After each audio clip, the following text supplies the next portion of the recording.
ચલો ready start. હાલના કેસમાં કેસના તપાસનીસ અમલદાર દ્વારા બાગબાન કંપનીના કોઈ કર્મચારીનું નિવેદન સુદ્ધા લેવામાં આવેલ નથી. આંક 22 અને આંક 23થી રજૂ થયેલા બિલમાં આરોપીનું નામ નથી અને આ માલ આરોપીએ ખરીદ કરેલ નથી કે આરોપીની માલિકીનું નથી.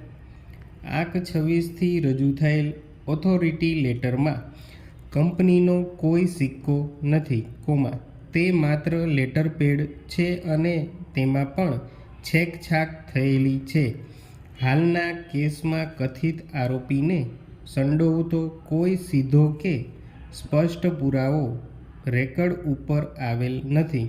આમ કથિત આરોપીને કસૂરવાર સાબિત કરવામાં ફરિયાદ પક્ષ સદંતર નિષ્ફળ નીવડેલ છે.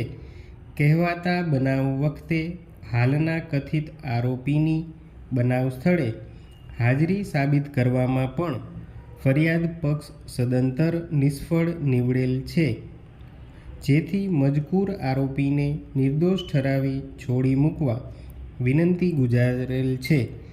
જો કે બચાવ પક્ષ તરફે પોતાના બચાવ તેમજ દલીલોના સમર્થનમાં કોઈ કેસ લોઝ કે ઓથોરિટીઝ રજૂ રાખવામાં આવેલ નથી. ફરિયાદીની ફરિયાદ હકીકત રેકર્ડમાં રજૂ થયેલા તમામ મૌખિક/દસ્તાવેજી પુરાવા કાયદાકીય જોગવાઈઓ ધ્યાને લેતા ફરિયાદ પક્ષના કેસના નિર્ણય અર્થે નીચે મુજબના મુદ્દા ઉપસ્થિત થાય છે.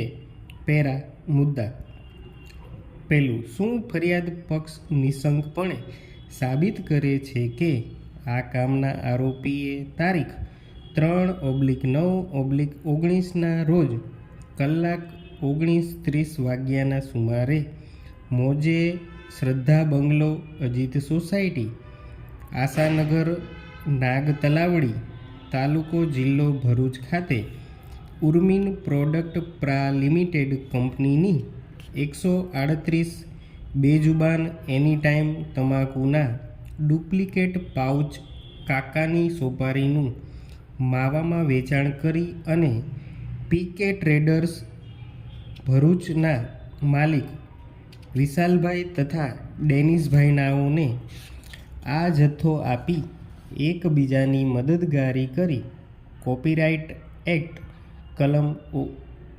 51:63 તથા ભારતીય ફોજદારી ધારાની કલમ 114 મુજબનો શિક્ષાપાત્ર ગુનો કરેલ છે?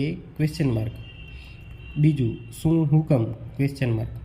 પક્ષકારોની દલીલો, રેકર્ડ ઉપર આવેલ સમગ્ર પુરાવો તેમજ કાયદાકીય જોગવાઈઓ ધ્યાને લેતા ઉપરોક્ત મુદ્દાઓના મારા જવાબો તથા કારણો નીચે મુજબ છે. પહેલું, નકારાત્મક. બીજું, આખરી હુકમ મુજબ. ફરિયાદની હકીકતો, રેકર્ડ ઉપરના પુરાવા, કાયદાકીય જોગવાઈઓ તથા દલીલો ધ્યાનમાં લેતા ઉપરોક્ત મુદ્દાઓના જવાબ અંગેના મારા વિગતવારના કારણો તથા તારણો નીચે મુજબ છે. કારણો: મુદ્દા 1 તથા 2ના કારણો. પહેલું, નામદાર કોર્ટ દ્વારા પુરાવાનું મૂલ્યાંકન અને નિષ્કર્ષના કારણો.